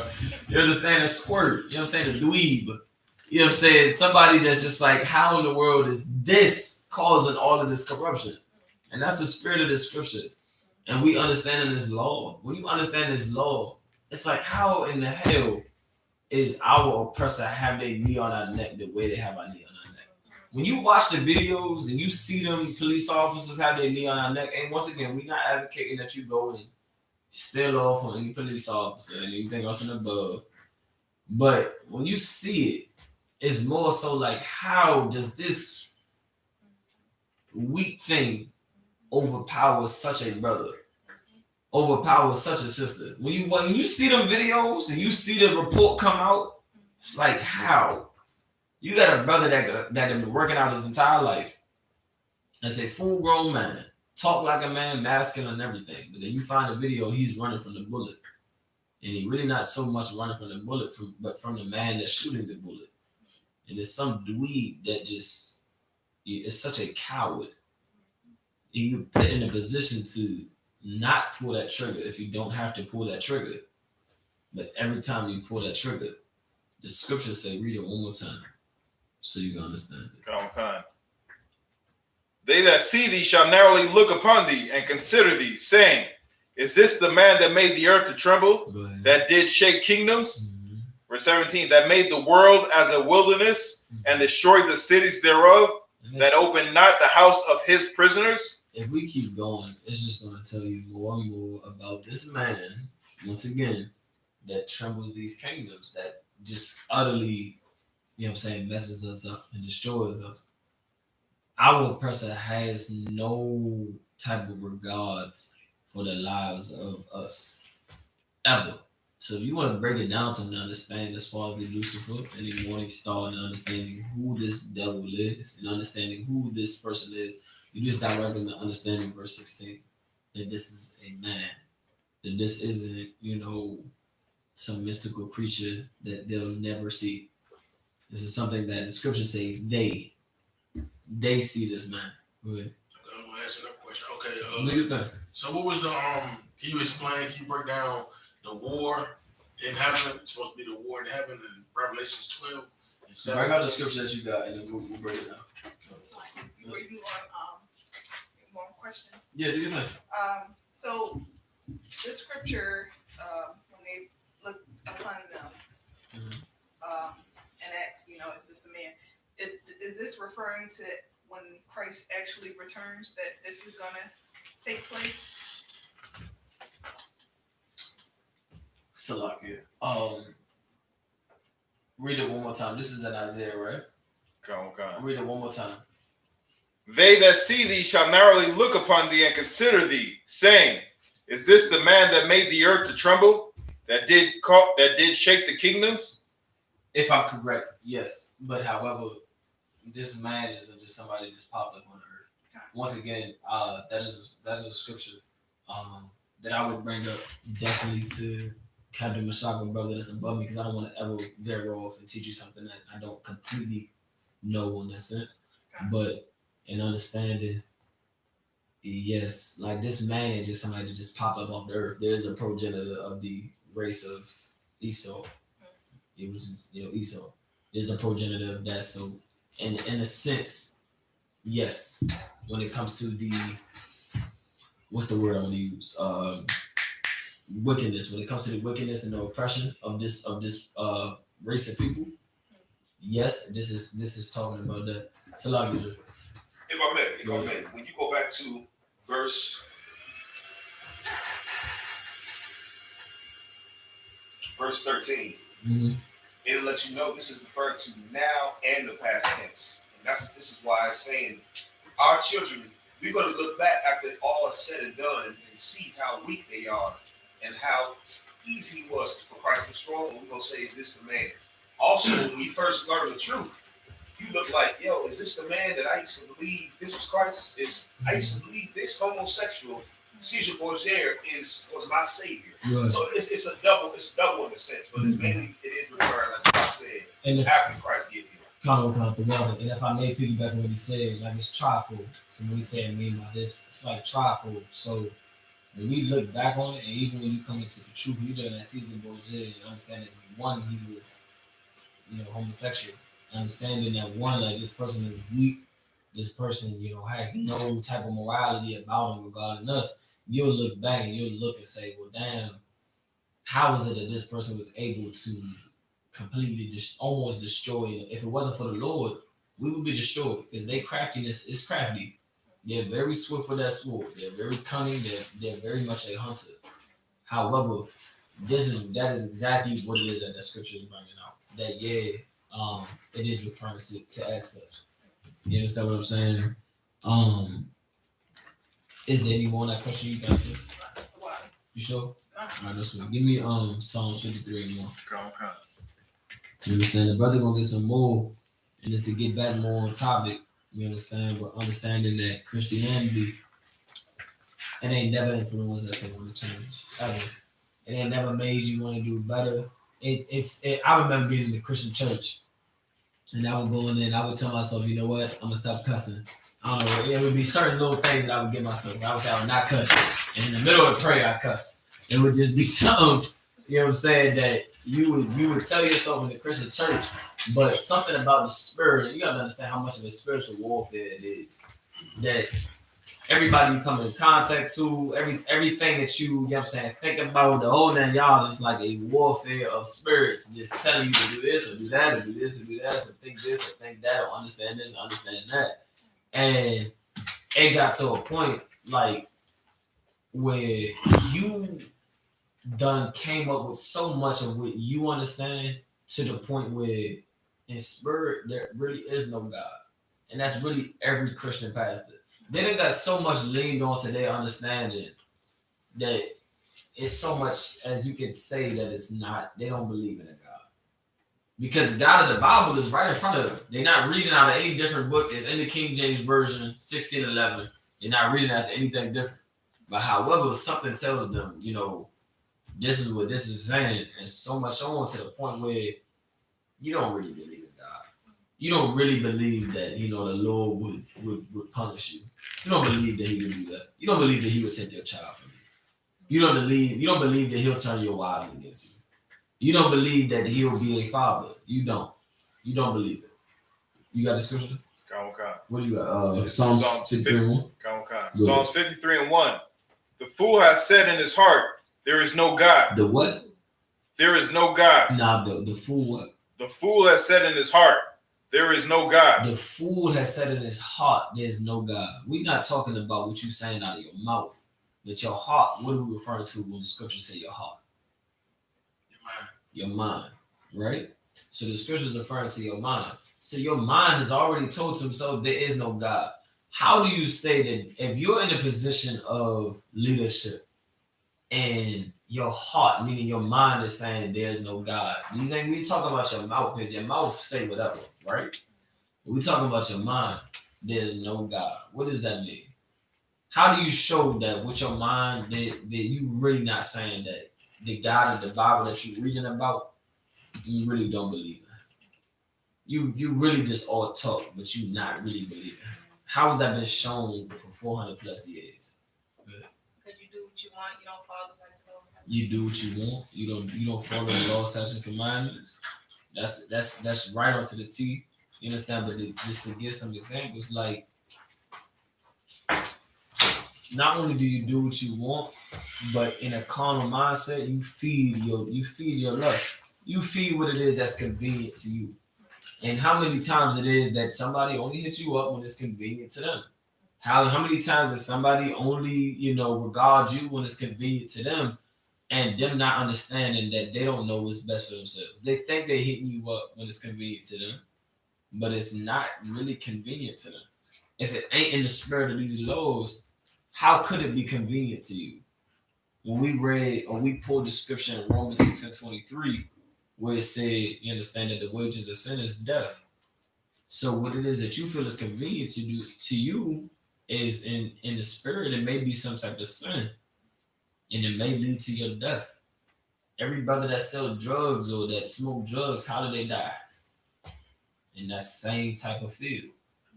Every sister that be a whore, how did they die? Being a whore. It ain't nothing that's mathematical about it. It's very simple to understand. Read the scripture one more time. God. The fool saith in his heart, there is no God. And then that fool is going to say to himself, man, there really ain't no God. And when it's saying, once again, the beginning of the scripture say, you'll say it in your heart. Meaning, in the way you move, you can talk all that you're talking, but the way that you move, you don't really believe it's a God. And that's literally every Christian church. Literally. That's Martin Luther King and everybody else that say all the good, you know what I'm saying, all the good nonsense and everything else and above, but in their heart and their mind, God don't exist. I'll say A, B, C, and D, but God really don't exist. He don't. And that's in the way you move. You can say God exists, but in your mind, does God really exist? Is he really going to punish me if I eat pork? Is he really going to punish me if I sleep with my brother's wife and, yada, yada, yada? Is he really going to punish me for it? Nah. Read on. Corrupt are they, and have done abominable iniquity. What it say, corrupt what? Corrupt are they. They corrupt. They corrupt. They destroy. And this is literally every leader. This is Will Smith and August Alsina and Jada Pinkett, whatever her name is. Pink, whatever her name is. This is literally them. It's corrupt. You don't really believe in a God. How you moving? For somebody if it wasn't for the compassion that the I.S.U.P.K has, if it wasn't for the understanding that the I.S.U.P.K has, you would talk all that talk, and we would just look at you like, really, what is you saying? What are you talking about? You saying this, but everything you're doing, you really don't believe in God. You don't believe that, you know what I'm saying, in these scriptures. Because how you move is, I got an open relationship for the life of me. It's a lot of you. In the life of me, ain't nothing open. I don't even open the blinds in my house for you to say that that anything is open. You understand what I'm saying? It don't correlate. Keep going.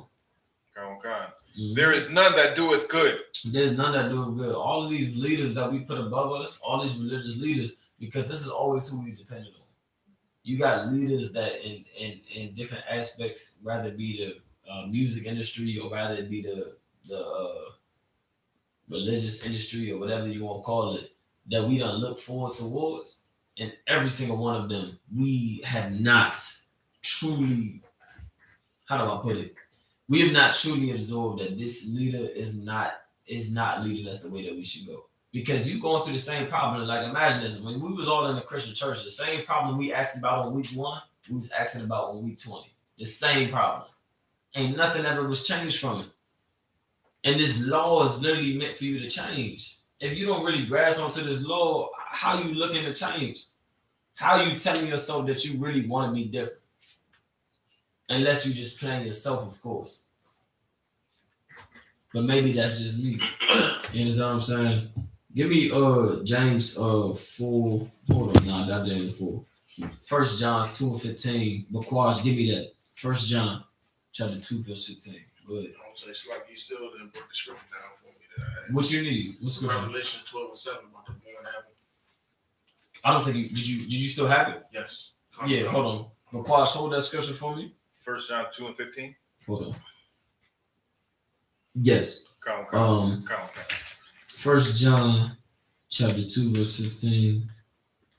What was the scripture you had, Davida? Revelations 12 and 7.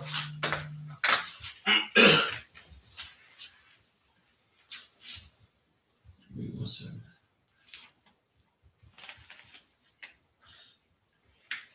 I just want the box on. Yeah, I got you. Just give me 1 second, all right? Come.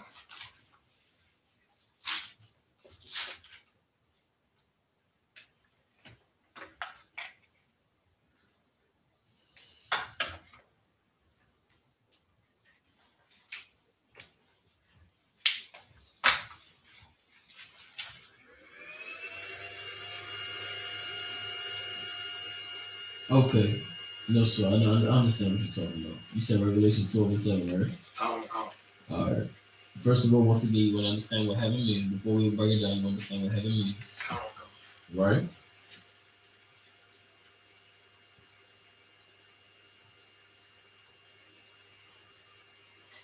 Okay. This is a salagi, sir. I don't mean to bring you up, but this is one of Officer Zach's favorite scriptures, verse 9. We'll get down to it. Go ahead and read it. Verse 7.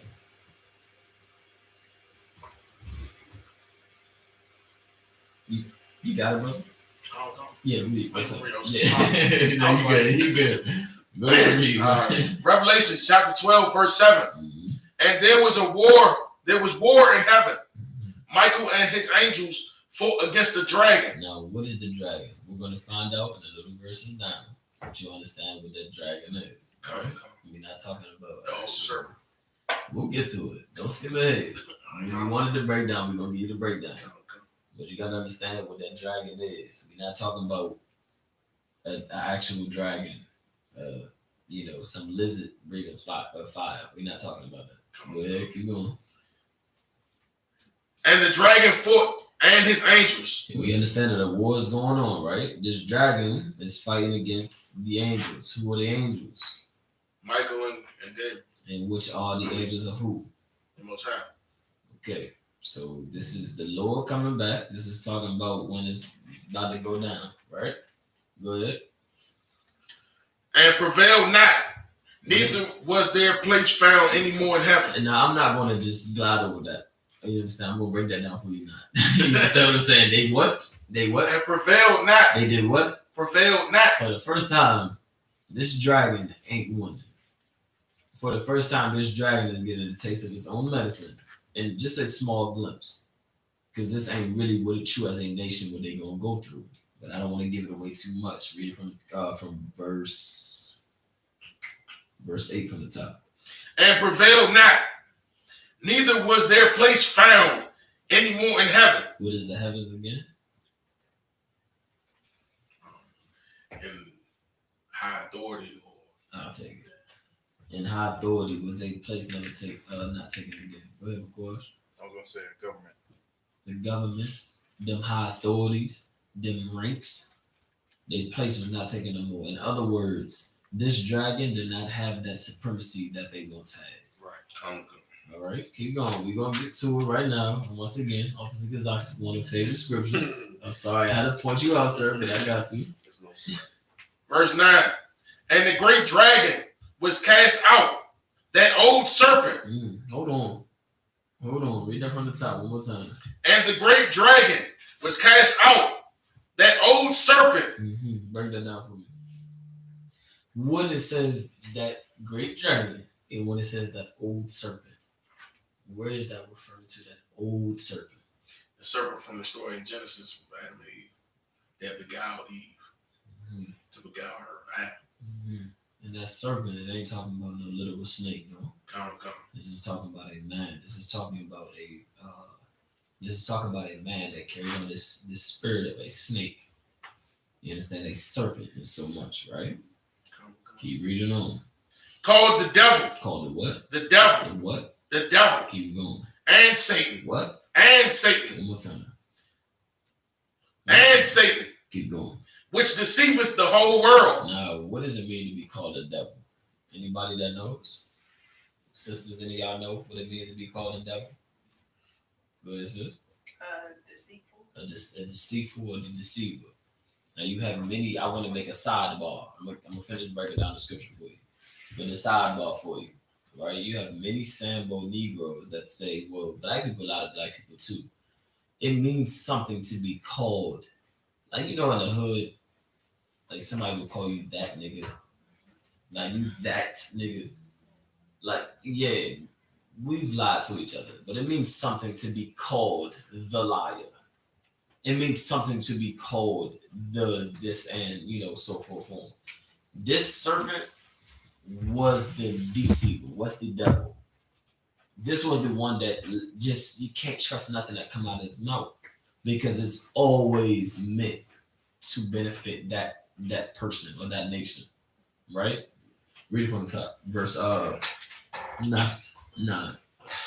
And the great dragon was cast out, that old serpent, called the devil and Satan, which deceiveth the whole world. Understand that this serpent, this deceiving the whole world. Now, what little garden snake y'all know can travel from Australia to DC?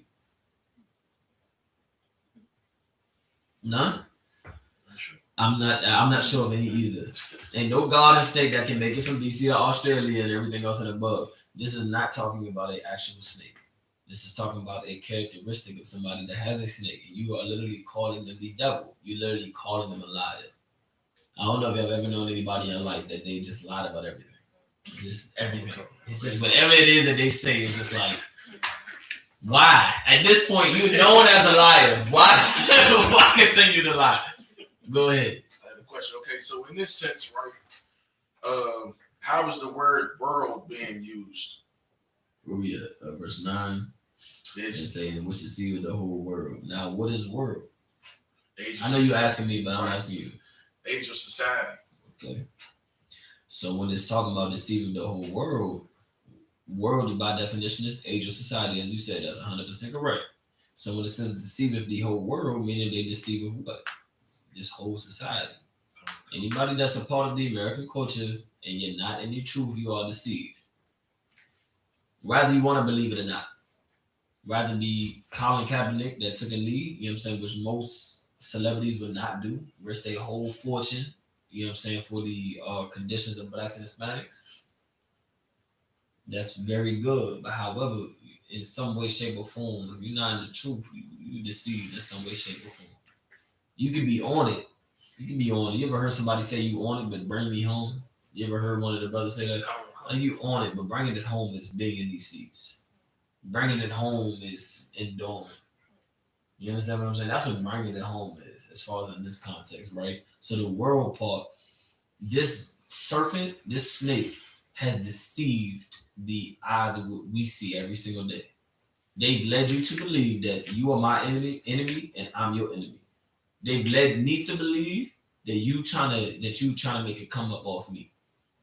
They've led you to believe that you understand that I'm trying to sleep with your woman and that you trying to sleep with my woman, that I'm trying to sell drugs on your corner and you trying to sell drugs on my corner.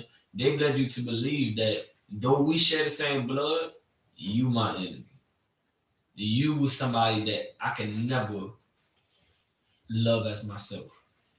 And what does that also tell you about the scriptures? If I want to kill you, what does that tell you about myself? But Quash, you got a face like I know you got it. What is it? So I can say it one more time, sir. If the scriptures say love your brother as yourself. So if I want to kill you for the deception of this devil, this serpent that done beguiled the entire earth, and I want to kill you for it, I want to sleep with your woman for it, I want to steal from you for it, what does that say towards myself? You hate yourself. I hate myself. And it's like, if I could, and you hate the Most High. And you hate the Most High. If I want to kill you, I'm basically saying I want to what? You want to kill yourself? So I kill myself. Kill yourself. Kill the Most High or disregard him. You want to kill yourself. If I'm saying I want to kill you, I want to kill me. And we don't understand what that really means. We don't understand what that law is saying. That if I want to kill you, I also want to kill me. If I want to sleep with your woman, in a sense, I want you to sleep with my woman. And that is something that sounds so wicked, ain't it? Foul. Cross the line. Flag on the plate. The whole 9 yards. You got to understand what it is that that's saying when it talks about that word. You understand? So read it from who was reading? Because was reading?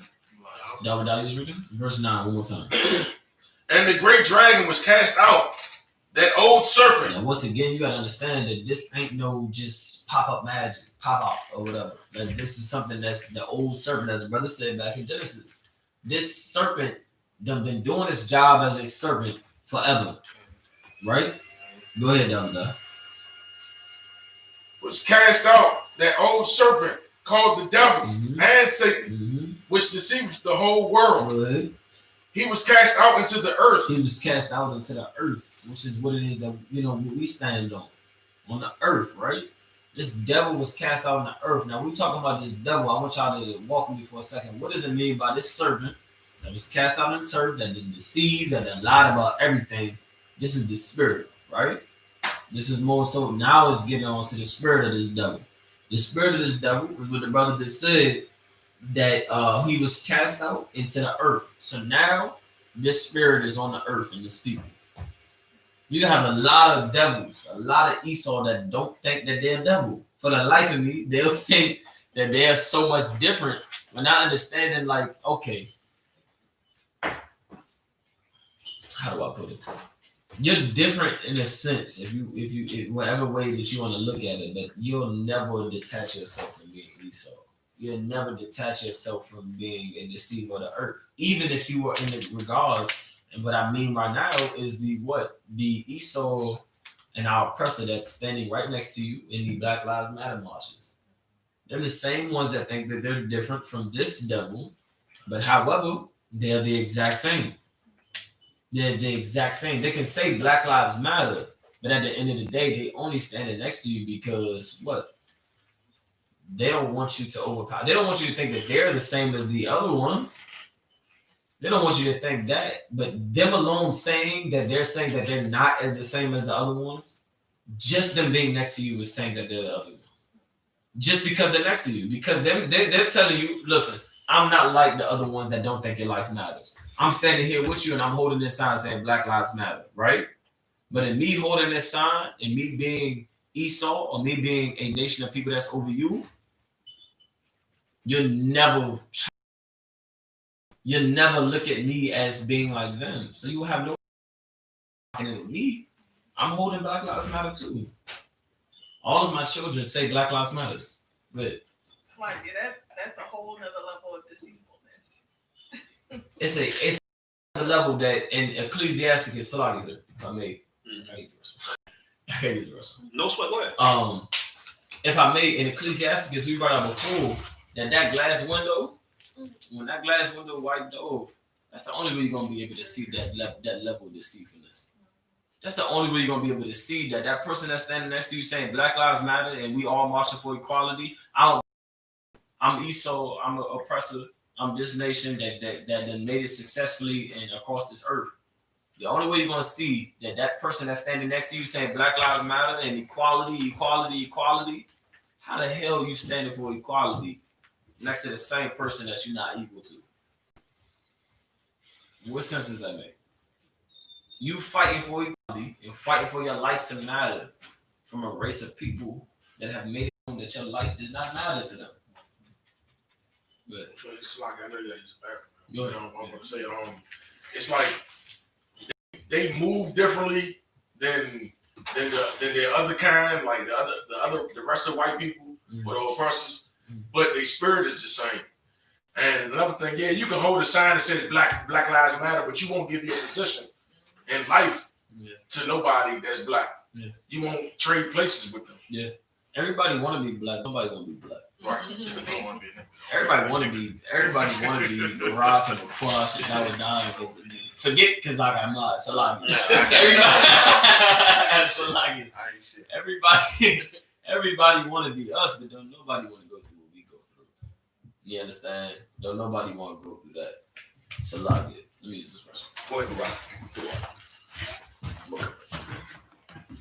Salah. What precept? What was that? Dawadon. Revelation 12:9. 1:12:9, sir. Go ahead. Okay, I had a question. Okay, so I was asking him, about the word world, the sense of the word world in the scripture, and he was explaining it to me. But where does it specify which age of society is referring to? Read it again. You'll see. It's telling you it's a difference between world and earth. Why? Because it says world and then earth. But I'm saying Slack. Go ahead. Okay, I was saying what word it doesn't specify which world he's talking to, like which age of society he's referring to. Go ahead, read the verse. And the great dragon was cast out, that old serpent called the devil and Satan, which deceiveth the whole world. Which deceived the whole world. Which age of society believes that Caesar Borgia is Christ? Israel. No, which age or society?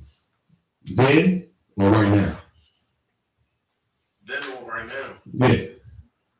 You know, Caesar Borgia being dependent on the image of Christ is a fairly recent thing. Prior to the Renaissance, that's why it's called the Renaissance. The Renaissance is the Italian word for rebirth. And the Italians called the Renaissance the rebirth because it was the rebirth of white supremacy on the earth. Prior to the Renaissance, we had what we call the Dark Ages, and that was when blacks ruled all of Europe. That's when white supremacy didn't flourish throughout the earth. That's why the Renaissance was so heavy for white culture and white supremacy, because that's when they took back their hold. So the age of society that's referred to right there is from the Renaissance all the way to now. Because all the way to now, we still believe that that image of Caesar Borgia is our savior. We still believe that the greatest man that ever walked the face of the earth is some white boy with stringy hair that looks like a meth addict. You know what I'm saying? You know what I'm saying? Some homosexual. We still believe that. We're still deceived into believing that. It's hard to understand because we're in the truth. So we look at it like, we know Christ is black. Brother, type in on Facebook right now, Christ is black. Let's debate. And you'll have a debate. You'll have 500 comments because black people still believe our Savior is a white man. That's the society he's talking about. They receive this society. And we're living in it right now. And that's why we're fighting to go out in the corners to teach these classes, because we want to talk about the big stuff. Black people can't understand that their savior is a black man. Right. You know what I'm saying? Go ahead, bro. Give it up for Brock.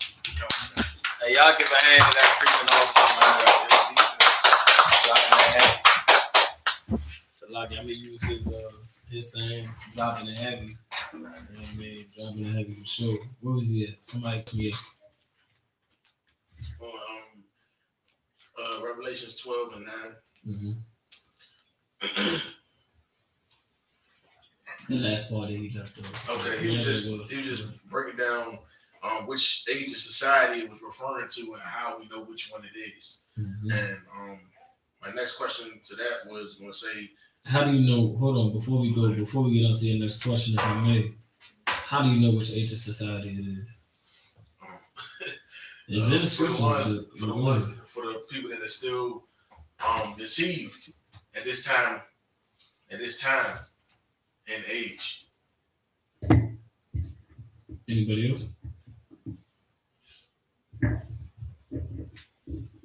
Read it one more time. Read was that verse 9. And the great dragon was cast out, that old serpent called the devil and Satan, which deceiveth the whole world. He was cast out into the earth, and his angels were cast out with him.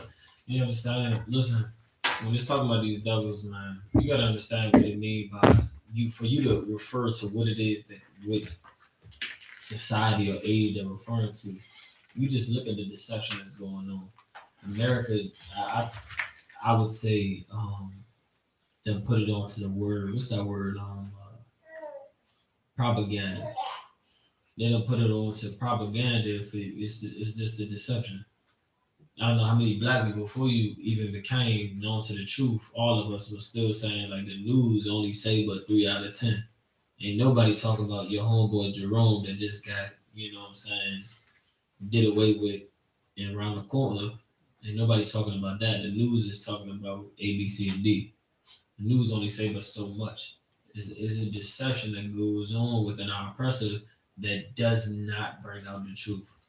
No matter how much they try to bring out the truth, that truth still is not brought out. And when they try to bring out the truth, it's from their eyes. And when they go get our eyes, it's from eyes that they'll take and they'll, you know, make their own deception of it. This is that age of society that it's talking about. This is that deception that it's talking about. It's that same beast, that same dragon, that same snake, that same serpent. From what was that in verse 9? From what? From the beginning. So like, what does it say?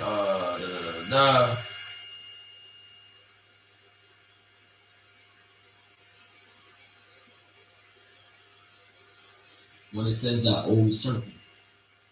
You understand? It's that same exact one. So to answer your question, we're going to finish breaking down the rest of verse 9. But to answer your question, it's the same serpent.